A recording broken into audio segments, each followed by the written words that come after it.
Many of the people who follow Reb Nachman are among the thousands of Israelis, of course, who go to India, discover spirituality in India, go to some Hindu saints festival, and come back and go to Uman. He's become something of a Middle Eastern figure, and it's just a remarkable transformation that's happened.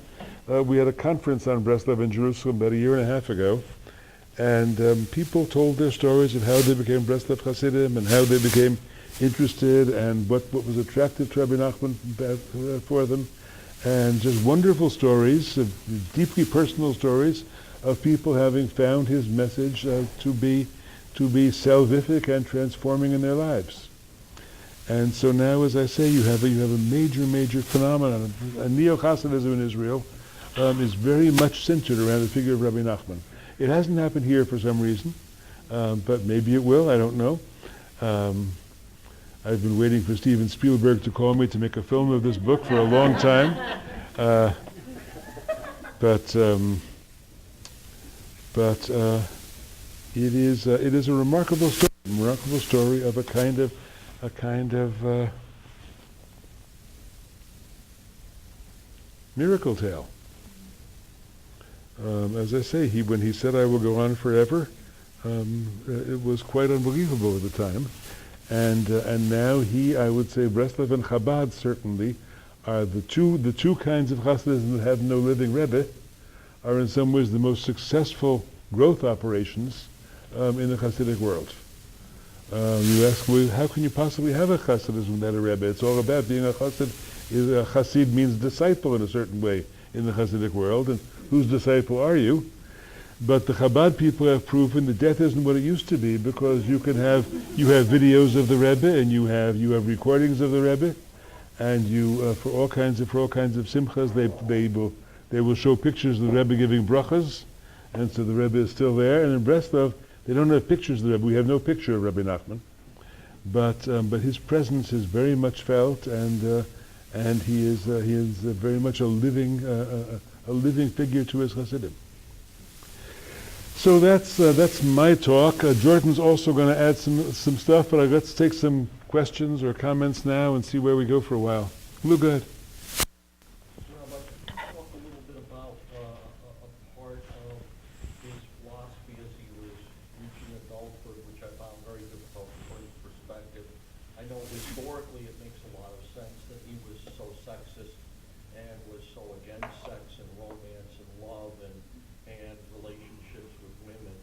No, I mean, he was married. He had 6 or 7 children. Yeah, you talk a lot about how he was very ambivalent about relationships. Preoccupation with sexual sin, the motifs of sexual desire for a non-Jewish, sexual desires, onanism. He was a kid, you know. Huh? He was a kid. He was a young person. People go through those things. Mm-hmm. You don't know about that, but a lot of people go through those things. Yeah. So what was his, did he display any attitude about women as he matured into an adult philosopher that would be relevant? Kind of important to kind of figure out whether or not, perhaps, whether he was,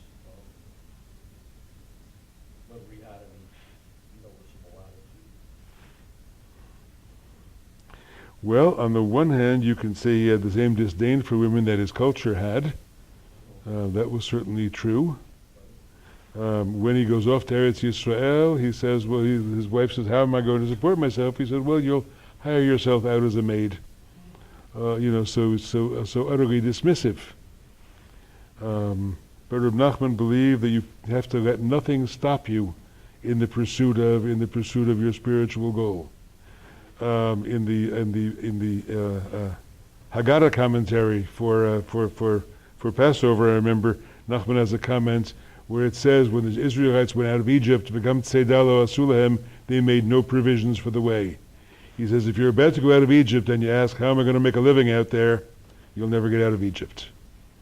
So leaving everything behind was not just about his wife, but was just about you have to do everything for your goal.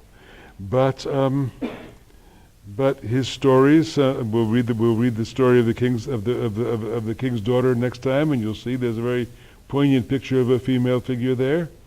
And I don't think he was cut off from the world of women. Hasidic Rebbes had women visit them also, and women come to them for blessings and so on. Jordan, you have anything you want to add on that? What do you think? Nachman and women.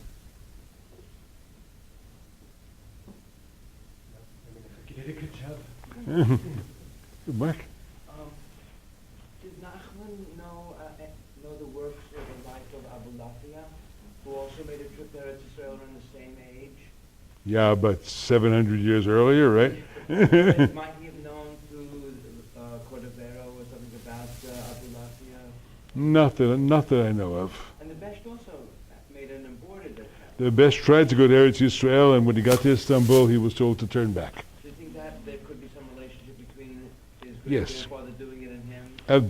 That absolutely. Abu Lafia is, I think, too far-fetched, but definitely yes. He was doing what his great-grandfather had not managed to do. Yeah. Oh, lots of hands. Go ahead, Genevieve. I'm curious about the idea of like pilgrimage to his gravesite, and I'm wondering what he thought about happens after death, that he would be able to have a presence. Like, what was his thoughts on death? What happens after that? Mm-hmm. He doesn't say. I can't point to a passage where I can tell you, but I would say in general, cemeteries were great centers of piety in Eastern Europe, especially for women. Men's piety was centered primarily in the synagogue and the Beit Midrash. Women's piety was centered primarily in the kitchen and the cemetery. Kitchen, of course, kashrut, maybe the kitchen, the bedroom in the cemetery. But cemetery was very important. And visiting the graves of the righteous and going with petitions to the cemetery and going to your ancestors' graves before Rosh Hashanah and on yard sites and so on. Some of you will remember it from sort of Jewish immigrant folklore here. People also did that, and it was very, very powerful. Now it seems to have diminished in Jewish life, but there was a sort of veneration of the dead who could intercede for you. Because the dead were already in heaven, you could go to their grave and pray to them, and they would be able to intercede. They would be able to help you. Before Hasidism had the idea of a living tzaddik you could go to, as I say, who could pray for you. But even before Hasidism, the idea that you would go to the graves of the righteous was a very widespread idea among East European Jews, but also among North African Jews. Pilgrimages to graves is very widespread among Moroccan Jews. In Eretz Yisrael, in Tzfat, in the 16th century, Rav Moshe Cordovero had a whole practice called Gerushin, where they would go out at night and they would lie down, sort of stretch themselves out over the graves of various ancient sages, and they would sort of identify. They would feel the presence of the sage entering them as they lay on the grave. And it was considered a kind of important mystical adventure, mystical practice. And so I think it was part of that culture, but he doesn't say anything specifically about his death that would make it different. Yeah. I mean, he does talk about, you alluded to regarding the graveyard in Iman, but he did feel like there was a kind of purgatory that certain violent deaths would result in spirits getting caught in, and he felt like he could elevate those spirits out of their torment. Well, the Baal Shem Tov also, remember, the Baal Shem Tov could redeem the spirits of the dead. There's a story about the Baal Shem Tov that when he first came to the town of Mejbush, he married the sister of a famous Rabbi, Reb Gershon Kitzever, and Reb Gershon saw the Baal Shem Tov praying on one Friday afternoon just before Shabbos, davening Mincha. Friday afternoon, it took a long time davening the Mincha Amida, which Reb Gershon thought was a little inappropriate because you should finish up quickly and get ready for Shabbos. And the Baal Shem Tov said, well, you have to understand that on Friday afternoon, all the dead souls in Gehinnom are taken up into heaven for Shabbos. And as they pass from Gehinnom to heaven, they pass through the earth and they see me, and they all come rushing at me and ask me to redeem them. And so I have to deal with as many as I can, and then I push them away. And the brother-in-law chuckled and said, okay, maybe you'll teach me to do it and I'll relieve your burden, thinking it was a lot of nonsense. And during the week, the Baal Shem Tov taught him the secrets of how to evoke those souls. And the next Friday afternoon, Reb Gershon begins to say the Mincha prayer, and all we know is that he fainted away and never criticized the Baal Shem Tov again. So the idea that you can redeem the souls of the dead, that the souls of the dead are very much present and will come to you, and that the dead can redeem you. It was not, they didn't have our sense of the absoluteness of death. The dead are still there in some realm, close to the throne of glory. Let his soul be bound up in the bond of life, yes? And that was quite real. So yes, the dead could help the living, but the living could also help the dead. The reason why in a traditional East European synagogue you have Kaddish repeated so many times, mourner's Kaddish repeated after Aleinu, and after that psalm, and after the next psalm, and after the next psalm, another Kaddish, because the more Kaddishim you said for a person, the higher their soul could rise. Kaddish was a very powerful thing, and the soul needed to rise, and it would rise up on the power of the number of Kaddishes that were said for it.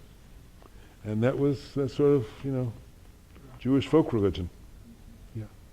Mary Jane. You describe in the book how so very often throughout his life, Nachman tormented himself with the distance God was and that he couldn't connect. So I was wondering if he ever says what connection meant to him and how he recognized it when he had it. Oh yes. I mean, Nachman is very much a mystic, and that means a sense of being completely lost and enveloped in God and completely attached to God. And he has those moments too, very definitely. Okay, but So the Other than moments of transcendence, you would say, of being beyond this world.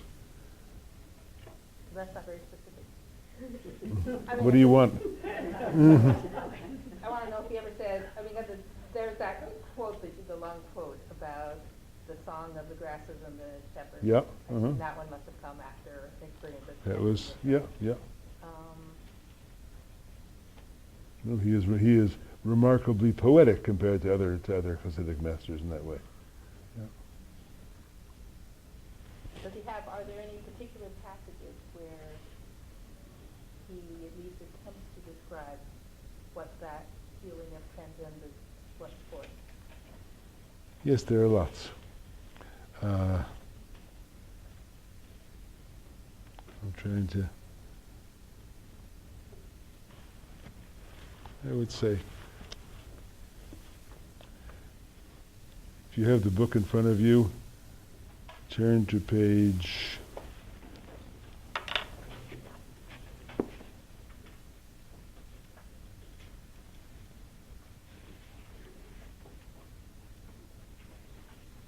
321.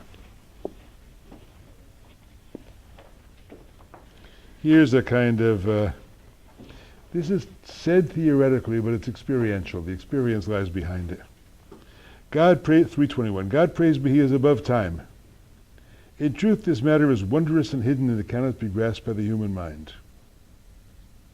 Know, however, that time is rooted in the fact that we do not understand, in the smallness of our minds. The larger the mind becomes, and the smaller and closer to negation is time. The larger the mind becomes, that's gadlut ha-seichel, sort of expansion of mind, the smaller time becomes.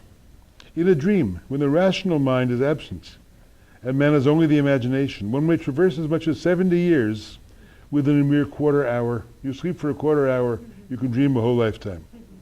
It seems to the dreamer that all that time is really passing, within what to the mind is a very brief period.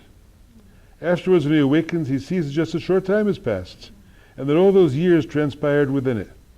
This is because his rational mind returned to him as he awoke. And to that mind, the dream's 70 years were but a quarter hour. 70 real years, or 70 years is measured by a rational faculty. But in truth, now here he begins, but in truth, to a mind which is higher than ours, that which our mind has taken to be 70 years might also turn out to be a quarter of an hour or less. Just as in a dream one may experience 70 years only to find out upon waking that just a quarter hour has passed, so are our 70 years to the mind above us. We cannot comprehend this. Were one to say to a dreamer that all the time that's passing is in fact just a quarter hour, he would not believe it. Indeed, according to the imagination which is active in that dream, those are real years which are passing. We are in the same position with regard to that mind which is higher than our own. And thus higher and higher. In a mind yet higher than that one which is just above ours, its time too will seem to be really nothing.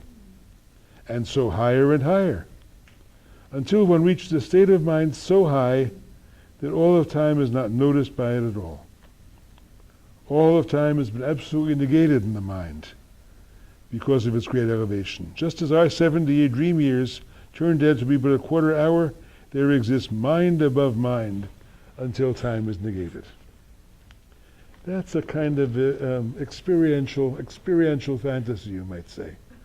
And once you open to the fact that there's a higher mind, then you open to the fact that there are infinitely higher minds and infinitely more negation of time. That's what you would call a sort of mystical description. You mentioned the disdain he had for his uncle Baruch. Did he have a relationship with his other uncle, Daigle, who seemed to be more the real deal? Wow, very good question. We don't know. He never mentions the Daigle. We'd like to know. Don't know why. We don't know much about the Daigle, about Rabbi Ephraim of Stelikov. We have the book. We have almost no tales about him. He does not seem to figure in the historic accounts we have of Hasidism. We just have the book. In the book he has some dreams, he has some memories of the Baal Shem Tov, dreams of the Baal Shem Tov and so on. The book is interesting. But we just don't know much about him, sort of where he fits in to the dynamic of history in that moment. But Nachman does not mention him, which is surprising. Yeah. And they lived in the same town? No. Or they did not? No. Same general district, but not particularly close. Someone else who hasn't yet? Yeah, please, Joe. I'm just wondering about what your experience was like publishing a biography of a somewhat marginal figure in Hasidic history, and then within a decade, or within a few decades, seeing him seeing his character ascend over time.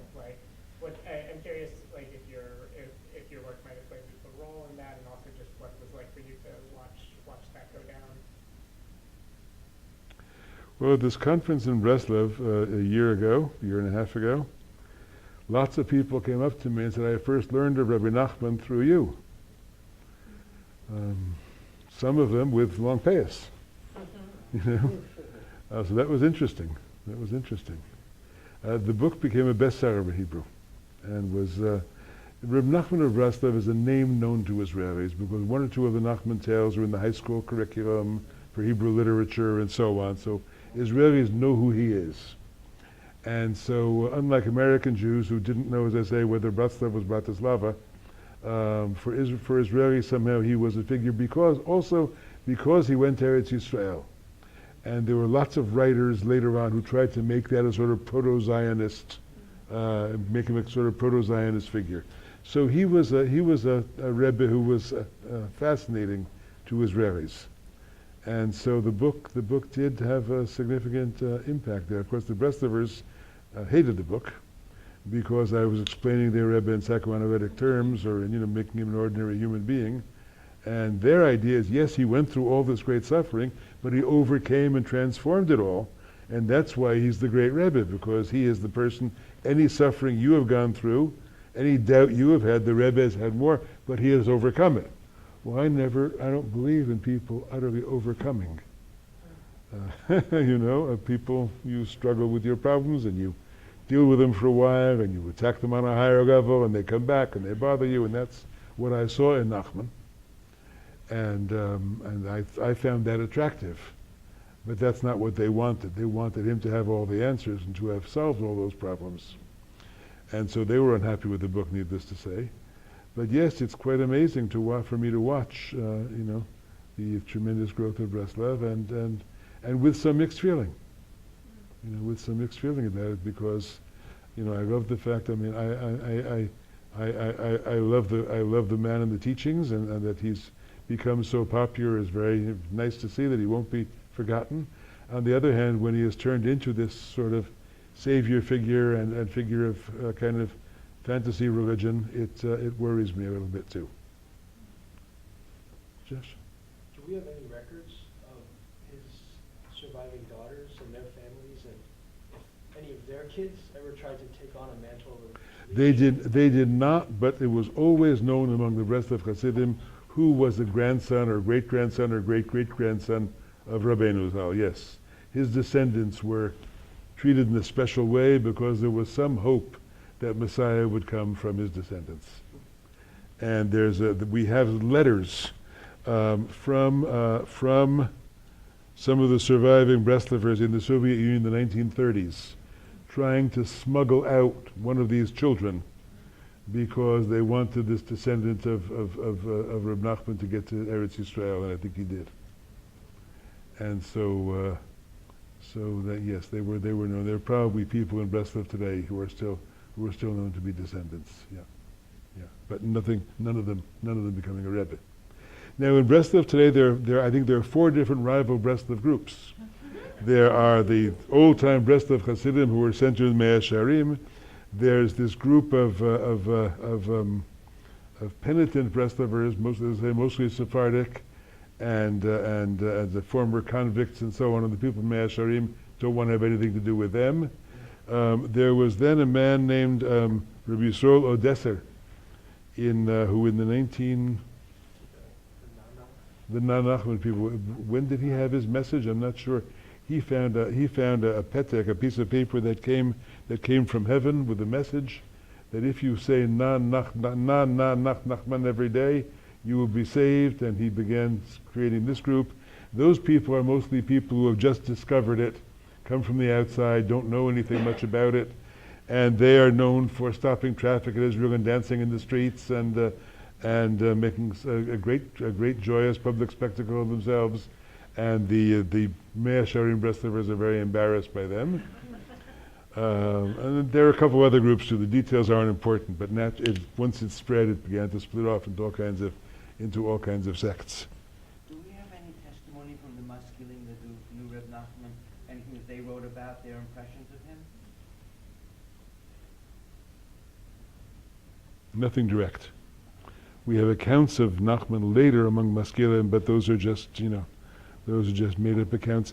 One of the first great Haskalah works was a work by Yosef Perel called Megalat Tmirin, the Revealer of Secrets, published in 1819, which is a parody of the Nachman tales and a parody of letters that would go from one Breslover Chassid to another. So he was particularly an object of disdain among the Maskilim, an object of mockery among the Maskilim, because the tales are so fantastic. So let's make up some more ridiculous tales. But they were not people who knew him personally. Jordan, you ready to take over for a bit? And Sure. Go ahead. I also wanted to respond to a couple of comments, thinking a little bit more about this question of his relationship to women. The most that I can do to supplement what Art was saying is reference a couple of the sort of conventions that he deploys in his writings of what women are, what is the woman's nature, and in a lot of ways he delves into the twofold nature that is pretty contrived of what women are. On the one hand, we'll read a lot of stories in which this image of the princess is a life-giving nurturer and focalized as sort of her milk as the substance of nurturance in life. There's the queen who is responsible for growing and cultivating nature.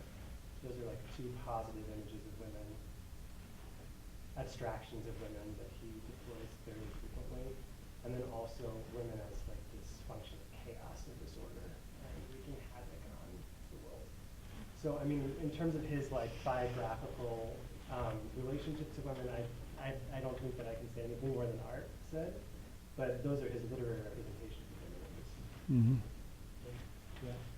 To Genevieve's comment, also I just want to say I had this very wild time in Israel a couple months ago where I was driving home from Bar Ilan, where I was taking a class on Nachman with this sort of quasi-Bretzliver chassid. And driving back one day, he made I would say dazzling comment, in which I don't know how pervasive this is among Bretzlivers and their sort of ideological positioning around like where Nachman is now. But he had this incredibly dazzling metaphysical understanding of Nachman's mind being this eternal thing that exists in the world. And that mind is eternally comprehending us and eternally comprehending our pain. And one of the things that this quasi-Bretzliver chassid loved to do was try to rile me up, knowing that I'm Art's student, because Art, I don't think, maybe I'm wrong, Art, but I don't think that you see Nachman's mind as a sort of metaphysical hypostasis in the world that is eternally comprehending us. I won't tell.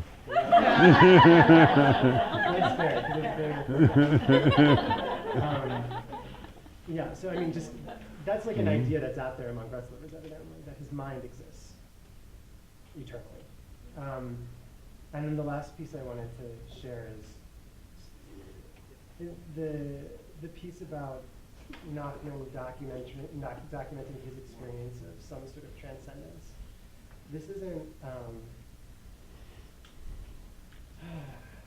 this doesn't involve the kind of abstraction and reverie that Art shared, but one of my favorite pieces of Nachman is this image of the tzaddik standing before the void, just like an experience of nothingness and despair and pain and loneliness, and how you can't actually speak anything to the void. You can't change it or illuminate it or adorn it in any way. You just stand there in front of it starkly, and if you listen carefully, you'll hear softly thrumming out of it this kind of song. Mm-hmm. And I feel like that's a pretty transcendent moment. That's a passage he described. Yeah.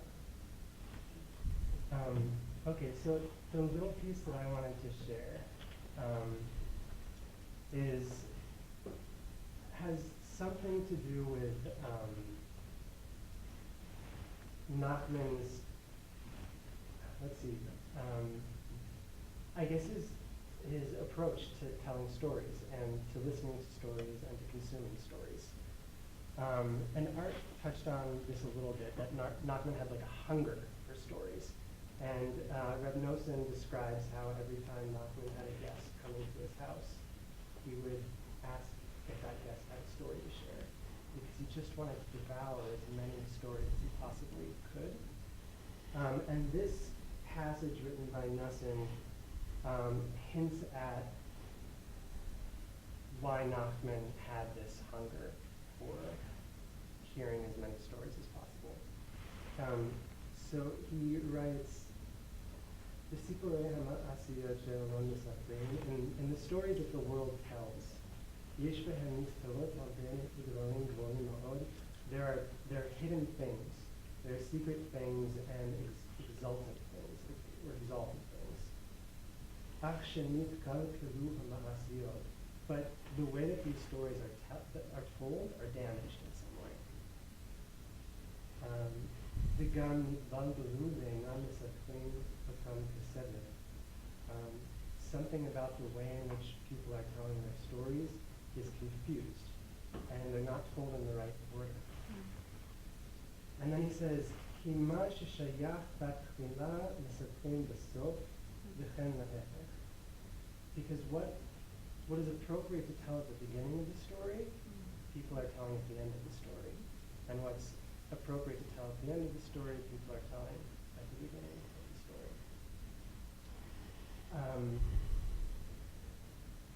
So this is a huge piece, I think, of why Nachman hungered to hear stories. He wanted to hear how people were representing their imaginations. He wanted to hear how their imaginations are being expressed. And going back to Art's paralleling of Nachman to Freud and the talking cure, sometimes you need a therapist nearby to help point out things in what you're saying that you might not notice. So I think a huge part of what Nachman would do for people in telling their stories is identify the moments of transcendence and the moments of beauty and emphasize them by putting them at the end so that the narrative would have this arc where it began in pain and despair and struggle, and he would retell their lives in a way that created this beautiful redemptive arc, so that they could feel like their process was moving them towards him. So that's like the Agara Putchin Bignai Musaimim Bishvach, right? exactly. Like the Agara, you're supposed to begin telling a bad thing and wind up telling a tale of praise. Exactly. Yeah. Exactly. And just so the last thing that I wanted to share before, I guess we open it up one last time before we conclude, is as, I guess, sort of a guide to reading tales for next time. There are many different ways to approach Nachman's tales, but there are two that I think that I was able to identify quite clearly as a result of these conversations with the quasi-Breslauer Chassid from Jerusalem. The first is to genuinely believe that Nachman's tales are retelling an expression of the imagination that is fully metabolizing pain to the point of beauty and transcendence. Which is to say, like, when we enter into these tales, we're entering into this eternal mind that is comprehending our pain and helping us make sense of our lives. That's one approach. And then there's, I would say, the neo-Hasidic approach, which Art is championing and which I feel most comfortable with as well, which is to actually, in some ways, try on Nachman's approach. And when we're reading his stories, pick out parts that he might not have recognized as transcendent and parts that he might not have recognized as painful. And those painful